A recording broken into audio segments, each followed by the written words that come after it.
Welcome to Blue Talks.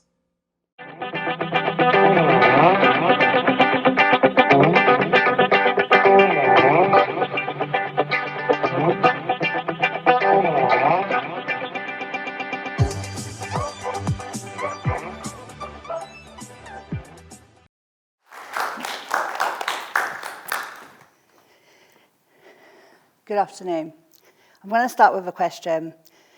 Who here, raise your hand, if you've ever felt not heard, not understood, that you're talking to people and they just don't get what it is that you're saying or understanding you, and you get so frustrated when you tell people things like over and over and over again? Okay, most of us. Well, I've got two bits of news for you. The bad news is that's your fault. And the good news is I'm going to show you in 10 minutes how to change that. Let me just move back a little bit. So my name is Bryan, and I learnt this probably 25 years ago. I was a coach in a call centre, and I had a member of staff who I was trying to teach to do something. And oh my goodness, was he frustrating. I taught him every day, and every day he came back and said, I don't understand. And I was like, whoa. What do you mean you don't understand? And I told him how to do it, and he went away, and then the next day, and the next day. And eventually somebody took me to one side and gave me the best tip, probably, that I could have had as a business coach at that time. They said, you're not speaking his language, you're speaking your language, and you're expecting him to understand you. You need to speak his language. So I was like, okay, I'm making this guy feel pretty bad. I'm not proud of it. I'm pretty sure I was so frustrated. I made him feel intimidated. I probably made him feel awful and scared to come and talk to me. So the next day, we sit down at the desk, and I give him a notepad, and we go through the process again. And I let him write the notes and write the process and write down any questions and stay there for as long as he needed to be there at his pace, at his speed. That guy got that, went away, ran with it. I never, ever had to explain it to him ever again. And I learned the big realization is that you can say something 100 times in your language. If the other person's brain doesn't understand it, you're never going to win. So one of the things that I guess you might have ever felt is going on holiday. Obviously, we're in Europe, so we have a little bit more of the language barrier. And sometimes we go into a restaurant in Spain, and when we ask for the bill, we go, "La cuenta, por favor." And the waiter just laughs, and the joy that it brings them that you've made an effort to speak that language, the feeling that that person's got, that you've made an effort to come into their corner, even though they then speak mad Spanish and you don't understand a single thing after that, and it all gets a little bit awkward. It's that sort of joy that makes a difference when you're communicating with people. Now, I've been a coach for 25 years, and I've seen lots of business owners who think that they know what they're doing. They think they know what they're doing. They're advertising. I've seen this work with my partner, with my children, with my mother-in-law.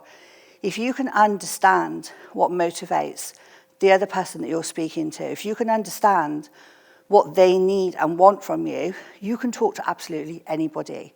And you no longer will feel like you're not heard because you'll be talking to them in a language that they understand. Is that making sense for everybody? So I'm going to just whiz through these personality types. Now, I know there's a lot of personality profiling out there, but my little head works really, really fast, and some of them are 40 pages long, and it's just too much for me. So I'm just going to do it on a pack of cards. It's very, very simple. Once you see it, you can't unsee it, and it makes such a difference to the communication. Now, if you're a business owner, some of you here are business owners, if you're only talking in your language, you're only talking to 25% of your market. If you have a child who says, you don't understand me, well, the chances are you don't understand them because you're not talking to them in a language that they understand. If you are fast-paced like myself, and I'm talking to somebody who's a little bit slower pace, they equally can't understand me because their brain understands at the speed that they speak, they understand. So I've been told, I don't understand your accent. I don't have a particular accent, but I was going too fast for the person to process. So I've worked with some big coaches, both in the US and in the UK, and a lot of these use this when they're speaking from the stage. So anyone who wants to speak in career, this is really useful for you. But it just cascades out so magically to the real world. literally to the real world. And I'll give you some examples in a minute where it's taken away frustrations within my household. It's taken away frustrations between my son and his girlfriend. So let me just start with the first one. I'm going to start with a spade profile. Your spade is your fast person. This is normally me. On holiday, I'm a different profile, but normally in the day, this is me. So fast-paced, wants to make a decision. This is the first person that you're going to speak to if you're doing a presentation, because they are, is this right for me or not? They will make a decision and they will leave. If you're on a webinar, if you're in a presentation like this, they're making the decision. They value time more than they value relationships. They value winning over everything else. So this is your mad entrepreneur, if you like. This is the person who's going to get stuff done. They tend to stand alone. They very, very much value being a winner. They value success. They value fast decisions. They'll buy into something. If you say to somebody, if you do this, you'll get this, they're buying. They're straight in there. So the reason you speak to them first is because they get bored. They're literally... I have a terrible, terrible habit of, if anyone's ever been on YouTube, when it says skip ads and says 5, 4, 3, 2, 1, I press it at the 4. I know it's not going to make a difference, but one day it might. I'm that impatient. And I just press it and press it and press it, like some mad person. But that's my personality. It's not to say that you're not caring of other people, but the relationship is less value than the time. So you will find that this person is busy. They're always going to be getting back to you at some point, okay? The next person we're going to look at is the diamond profile. Now, everybody loves a diamond. This is your luxury person. This is the person who wants to have fun. They want the parties. They want everything to be amazing. They're majorly FOMO. So they absolutely can't stand missing out on anything at all. They buy a vision. So these people, they want something glorious. If I say to you, first person to this stage is going to get X prize, your diamond is the first person up here. But they are great fun. The thing with the diamond, they don't have a big attention span. They will concentrate and do something very quickly if the reward is great enough for them, and it needs to be. The luxury shoes, the lady that was up here with the Versace shoes just a minute ago is probably one of our diamonds in the room, because they want the best. And they are great if you are planning a party, if you're planning an event, they are great. However, they will not be there picking stuff up tomorrow morning. That won't be them. They'll be off onto something else different. So if it is a workplace and you were looking at this person in how to put them into your workplace, you'd put them in charge of launches, events, you'd put them in charge of, you might put them in charge of taking the team out, you'd put them in charge of the real big glossy stuff. They like working with luxury brands, they like to make sure that everybody has fun. So your diamond is the next person you're speaking to, because they're, again, not got a great threshold. So they will hyper-focus and they will do it, but if it doesn't get them a result straight away, they're not interested. And if it's not a really flashy, interesting result, they're not interested. My children are all diamonds. Can you imagine my house? And actually on holiday, I'm a diamond, because on holiday, all I'm interested in is having a nice time, having the luxury. I don't want to be in charge. I'm not worried about the results, so my personality changes. So this is your top drivers. You can be more complex, but this is really just the top of the shop for you. Your next person is your club. Now, a club is, for me, probably the most frustrating person, because they want all the answers. They want to ask me a million questions. They want facts, they want figures, they want statistics. They will ask questions until they are 100% right. I'll give you an example. If I get a mobile phone, I put my mobile phone, I'll get it out, I'll plug it in, I'll speak. This person is going to read the manual, and they will keep going. The thing with a club is once you buy into your vision, they are super loyal. So my husband's a club. He tells me everything that can go wrong in my life, every single thing. The restaurant would be booked, this won't work, that won't work. And I'm like, On holiday, he turns into a different person. We're great on holiday. Real life's not so good. I'm joking. I'm married 36 years. So your club profile is the person that gets stuff done.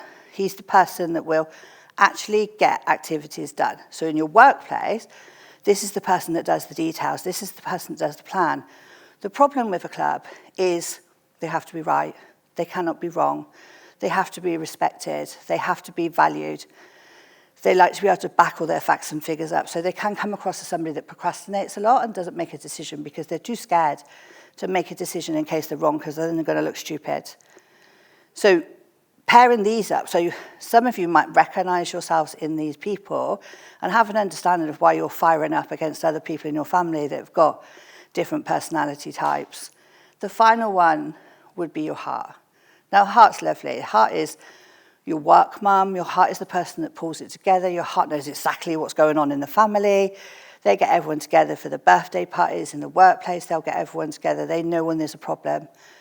The heart doesn't like to miss out. The heart is all in, but they want everybody to come together. They want everyone to do everything at the same time. They want everyone to have joy in their life, and they want everybody to be valued. Now, the heart doesn't really value money. They value relationships. The club will value a relationship, but they value being right. Your diamond will value the relationship, but they value themselves above everything else. And your spade is valuing the time. So a really fun way to kind of do this. Now, I know you guys are mainly from Canada and the US, so you've maybe heard of Rick's Cafe in the Grill, where you jump off the cliff and do the dive in. I'll give you a good example. You've got 4 people here. So your diamond is gone. They've already jumped in. They don't care. They're just like, whoa, I'm in, and they're gone, okay? Your spade is going, is this the best way to do it? Am I going to get the best results? Is it worth me jumping? Is there going to be a half a fussle at the bottom? The club is over here looking for the instructions and the lifeboat. And the heart is going, come on, everybody jump together. Everybody, 1, 2, 3, 4, 1, 2, 3, 4. Let's all go together. And that's how they all fit together. So put your hand up if you can see your personality style. Okay, good. Now look at where this goes into real life, okay? I'm going to take business out of it because that's not where the problems start. The problem starts when you go home and you've got somebody who's a different personality to you. So I'll give you an example of my son and his girlfriend. So she's Army Cadet instructor, so she's a club. She likes all the details. She likes to know everything that's booked in, and he's a diamond. We travel quite a lot. So when they travel, she wants to know the details. She wants to know the flight. She wants to know the car park. She wants to know what seat she's sitting in. She wants to know every single detail because it gives her anxiety if she doesn't have all those details, because she has to know that nothing's going to go wrong. So she's doing that from the minute it's booked. My son is packing 5 pairs of pants, 5 pairs of socks, some swimming trunks on the morning. And this clashes them, it stresses them out completely. Now, there is a little quiz that you can do this, and last year they did the quiz and realised what they were. The understanding, I suppose, like in your partner, maybe you go on holiday and they always sleep on the left side of the bed, and that's just their thing, and you accept it. When you get this and realise that that's just their thing, her thing is she needs to have that detail. It makes her anxious. It makes her feel like he doesn't care about her. And he understood that he doesn't need that detail. He doesn't need all that detail. He can just pick up his passport and his bag and just walk to the airport and not really bat an eyelid. Caused a massive amount of friction for them for a holiday because she's like, he doesn't care about me. And he's like, God, she's just going on. She's making all this fuss over everything. But once they understood that actually that's just her thing and that's his thing, and no amount of nagging from her is going to turn him to this person, and no him ignoring her being anxious over here is going to change it, it was no big deal. It was like, okay, I know that you need that, so I'm going to give it to you. And she's going to go, okay, I know that you don't care about it, but you've given me what you want. And all of a sudden you've got some harmony in the relationship. Does that make sense?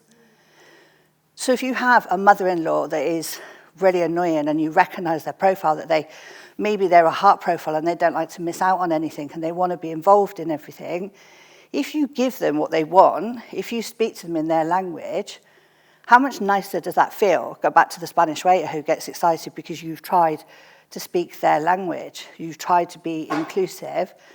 It takes the friction out of everything. I know when I walk in a room, if there's a diamond, I know exactly what I'm going to get out of the diamond, and I know what commitment they're going to do. I know if I wanted to plan a big event, so I'll finish on this. If I wanted a big event in the workplace, my diamond is the person who's going to plan it. My diamond friend last year, we went to Ibiza, we had a beach party, we had champagne sprays, we had a luxury yacht with a jet ski and everything, okay? She did all that. She forgot to do any of the other details, like show the passports, show the booking form, pay the bill. So the club had to come along and pay the bill. The heart was the person who invited everybody so that we had people to be there. They all gel together. There's a place for everybody. So you've got the luxury, you've got the person who holds it together and makes sure we don't all go to jail, and you've got the person that invites the friends together. And so Then the spade can decide to turn up whether they want to or whether they don't want to, and actually they turn into a diamond when they don't have to do anything. So that's my presentation for you today. If you can follow those 4 personality styles, and if you want to go on to my LinkedIn, there is a little quiz there. I can send it to you so that you can have a little look and have some fun. But if you can apply that very, very simple things into your life, into your family, to your partners, to your workplace, then you'll find that your communication becomes a little bit more magical and a little bit easier. Thank you. Can't see the clock.